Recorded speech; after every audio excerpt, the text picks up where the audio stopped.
I gotta get this off my chest. For context, it was probably after 2 a.m. I was in a WhatsApp call with my girlfriend. We were talking normally. Soon her voice cut off from the call and I started hearing a child, I assume a little boy. He was talking, more like babbling like babies do. My girlfriend has a younger brother. He is 13, so it couldn't have been him. She didn't have any family in her room with her. This was quite odd because it sounded like whatever it was pretty close to the mic. I said, "Jess, who is that? Jess?" Then as suddenly as it started, it ended and an eerie silence took over the call. "Jess?" I asked again. Jess responded, "What?" I asked her, "Are you alone?" She responded, "Yeah, why?" I just told her, "Nothing, just curious," and I left it at that. A couple of months passed, and the strange interference happened again. I'm sure it happened after 12 a.m. This time, the call with my girlfriend got interrupted and a really staticky conversation between two ladies came through. It was too staticky, I could just make out a couple of words. I said, "Excuse me," like at least 5 times, and "Hello?" I got no response or reaction.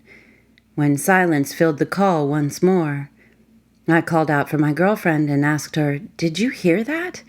She said, "No, what did you hear?" I told her what I heard and she just stayed silent. I calmed her down by saying, "Maybe someone tapped into our call or my phone intercepted another call. I'm not sure what it was." Trying to reason it made it more uneasy. Thinking about a thing tapping onto our call was creepy. Imagining that it was a creep hacking my cell phone connection actually was worse. Some months after, it happened again. This time, it was worse. It happens during the early hours of the morning. The call got interrupted, and I heard on the other end this chilling, high-pitched and fast laughter. It slowed down and lowered the pitch until it was the deepest laugh I've ever heard. It shook me to my core. The laughter stopped and it started crying hysterically, and after a few seconds of wailing, it stopped. I immediately told my girlfriend, and she got really scared this time. I told her to forget it and go to bed. I never forgot about these 3 incidents. It still freaks me out. I fear calling my girlfriend because of the interferences. If someone can explain this or has had similar experiences, please share in the comments. I grew up in a small rural town where nothing ever happens, the sort of place where it wasn't unusual to leave your doors unlocked and your closest neighbors are a mile or so from your house. Our family also had this giant old cat, Tag, who was a bit of a drama king, but we loved him. One summer, when I was around 9 or 10 years old, the cat starts going ballistic. Tag generally slept in my room, curled up next to me until I fell asleep, and then would get up by doing whatever cat things he did at night. Occasionally, he would meow or try to wake me up on unfortunate nights when he could see the bottom of his food bowl and needed a midnight snack. Usually, if I ignored him, he would give up or rarely go try to wake up my mom instead. This night, however, he bangs against my parents' bedroom door until he gets in and is meowing loud enough to wake us. Our bedroom doors were next to each other, and I called to Tag to come to bed because it's about 2 a.m. He is having none of it and is carrying on. My mom gets up and goes down to the kitchen and then huffs back up with Tag on her heels, still meowing insanely. She said his bowl had plenty of food and he just walked her to the door of the kitchen. Tag was an indoor-outdoor cat, but had his own cat door through the garage, so there was no need for one of us to let him out. My mom said my brother must have left the kitchen door open and just the screen door was shut, but she wasn't holding it open forever for the cat to just stand there and not go out. She shut the kitchen door and went back to sleep, firmly shutting her bedroom door this time, so Tag couldn't let himself back into their room. I always kept treats for him in my room and offered him one, but he was still meowing at their door trying to get them up.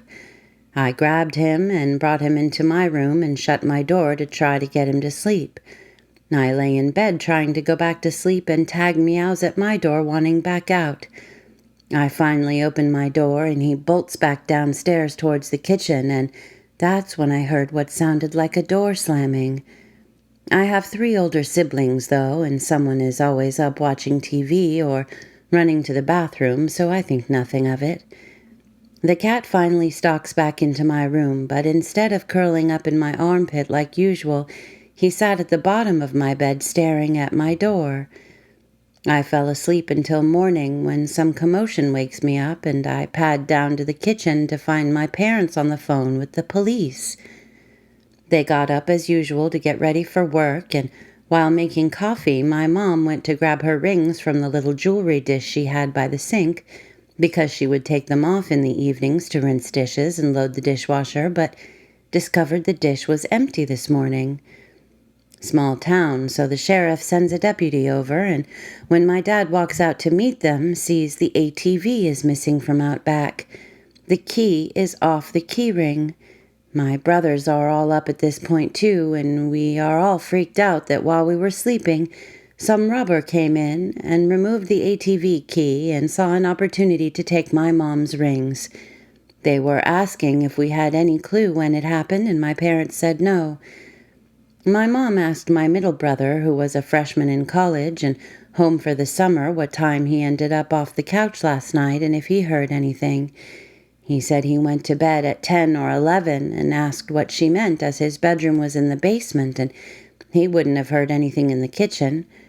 She said, "But you were in the living room off the kitchen when I went to feed the cat and shut the door you left open, and I told you not to sleep on my couch and go to your bed as I went back upstairs."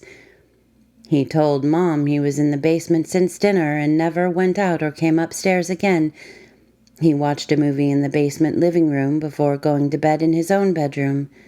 She goes white and realizes that the cat must have been trying to warn us. Someone came into the house and the robber dove onto the couch and covered up to hide when she came to the kitchen and exited after she went back to bed. The cop said for someone to be so brazen, they probably knew our family, knew our habits, but didn't count on the cat being so overprotective and had probably intended to steal more, but was afraid the cat may wake the whole house. It has been over 20 years since this happened, and the robber was never caught, but it's unnerving to think it was probably someone who had been to our home before as a friend. Thank God for our cat.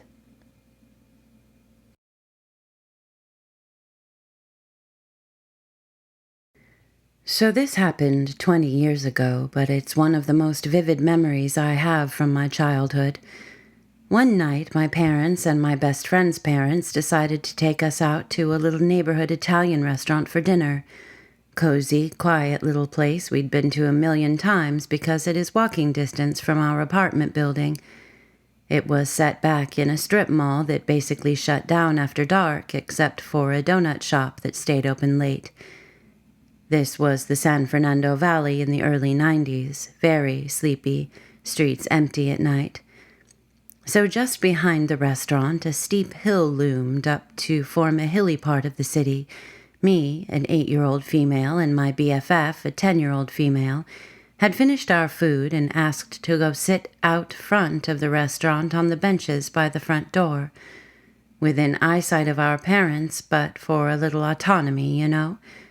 We were sitting chatting when suddenly a huge Rottweiler dog wearing a collar that was dragging a long broken chain behind it, like a real heavy chain, not a dog leash, comes walking past the restaurant, heading out of the parking lot towards the busy street that bordered it. We were really surprised to see such a big, beautiful animal just abandoned in a parking lot at night, but we let him pass by since he seemed like he knew where he was going, and we weren't about to test to see if he was friendly, since he looked like Cujo. About 5 minutes later, a man in an open-top Jeep drives by and stops right in front of us and says, "Hey, did you girls see a dog pass through here?" He was riding in my Jeep and just jumped off for no reason, and I can't find him. See, he even broke his chain. He held up a length of chain attached to one of the Jeep's roll bars. Wanting to be helpful, we were like, yeah, we saw him. He went that way," and pointed toward the busy road. But instead of following in the direction we pointed, he parked the car right in front of us and said, "Well, maybe he hasn't gotten too far. Would you mind helping me look?" Red flag. So, dumbasses that we were, we said, "Sure, a lost doggy. What could be more potent to a little girl's heart?" So the man says, "Follow me," and starts heading in the opposite direction that the dog went and into a dark service alley behind the restaurant. So on one side of the little walkway was the hillside slanting up at an 80-degree angle, and on the other was the unlit industrial back of the restaurant. Just as we were following him back behind the corner of the restaurant, our parents happened to be exiting. They didn't see us out front, so they started calling our names. We told him sorry, but we had to go. When we explained to our parents where we'd been and how we'd been helping with a dog recovery mission, my mom's head just about exploded. Both moms started screaming at us for being so stupid and then screaming where was the man, who we hadn't seen since we left him in the alley behind the restaurant, because they were going to call the police and have him arrested or kill him themselves. They didn't believe us that we had seen a dog pass right in front of us dragging a broken chain, and it matched his story. But in retrospect, why would an adult man ask two little girls to help him search for his own dog down an unlit back pathway? I'll never know, and I'm glad. This experience is the reason why I am deathly afraid of intruders breaking into my home. So I was 10 years old at the time, and it was summer break after finishing the 5th grade, maybe the 2nd or 3rd week of June. I don't really remember why, but my mom had to go to a dinner with some of her coworkers from the daycare she worked at one night. She left my older sister, who was only 12, to watch over me. But my older sister was more so there to make sure that the house doesn't burn down rather than watching over me. So that night, my mom left for the dinner, and she said she would be right back. I remember I was in the living room, and my older sister was upstairs in her room. I was also downstairs with Fenrir, who was a black Newfoundland that I grew up with my entire life. Unfortunately, by the time I was 10, he was showing his age. He couldn't walk, run, or stand up like he used to. We would usually have to help him get up and walk him outside to the backyard, which had a porch. The porch had a walkway we had built so that Fenrir could walk down easier. We would also have to bring his food in water bowls over to him, as he was always too tired to get up. So I'm watching TV in the living room with Fenrir lying down by the side of the couch. Suddenly, I hear this loud growling. I muted the TV, turned around, and saw Fenrir growling, snarling at something. He then started barking at something. I looked over and saw that he was directing his attention at the back door that led to the backyard, but I didn't see anything as it was pitch black outside. Suddenly, Fenrir just stood up with seemingly little to no effort and was violently growling, snarling, and barking. Keep in mind, he hasn't been able to get up by himself in a while. So, to just see him stand up like he was young again scared the shit out of me. I used to say that it was like as if Fenrir got possessed. And he was still directing his attention to the back door. Before I could react, Fenrir suddenly jogged over to the back door and got up on his hind legs and started scratching on the glass that was on the door, still growling and barking. At first I thought that a squirrel probably got up to the porch and came up to the door, but then I remembered that Fenrir wasn't even this aggressive towards squirrels.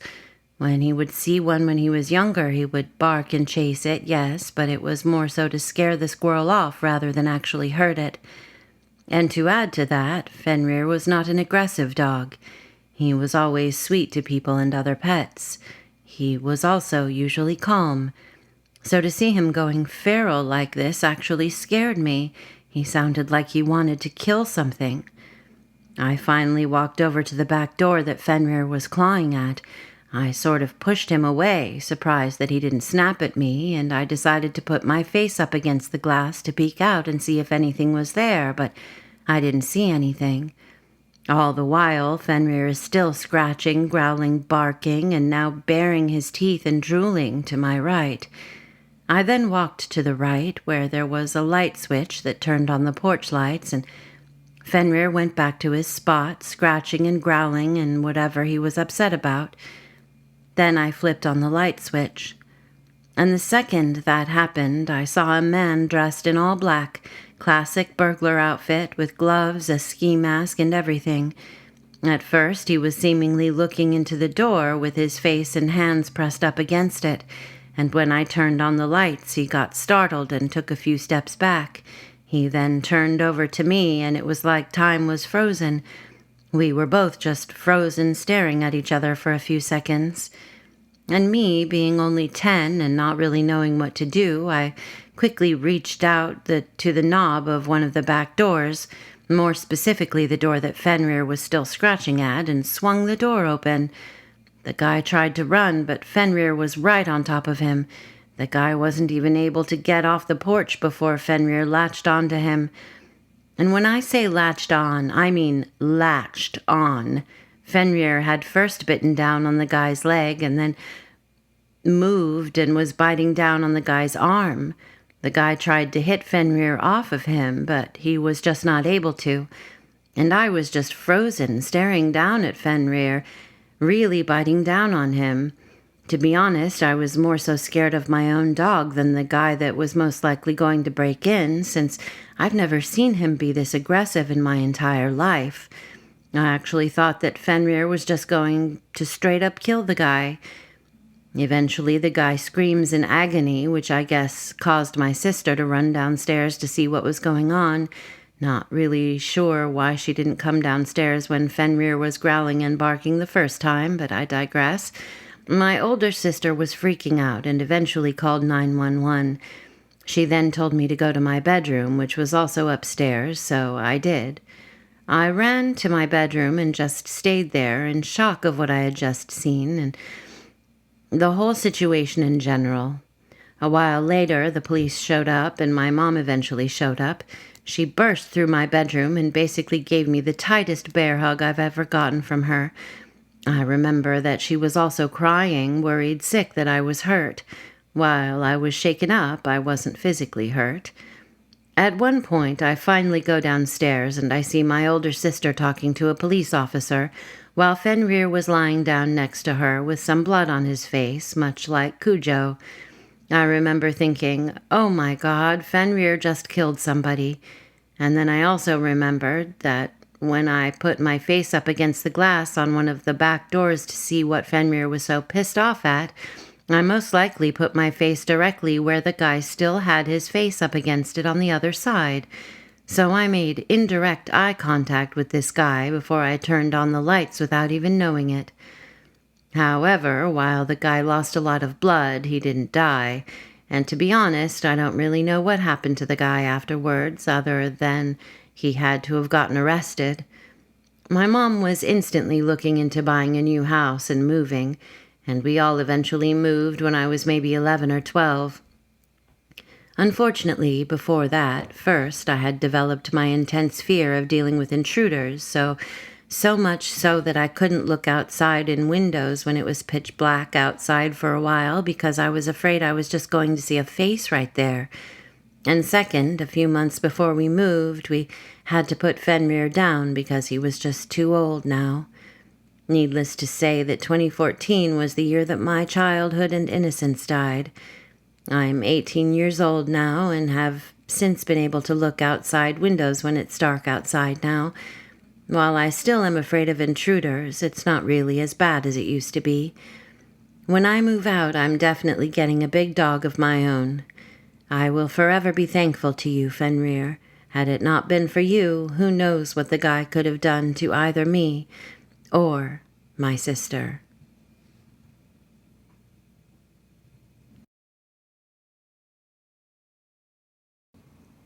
Hey folks, thanks for listening.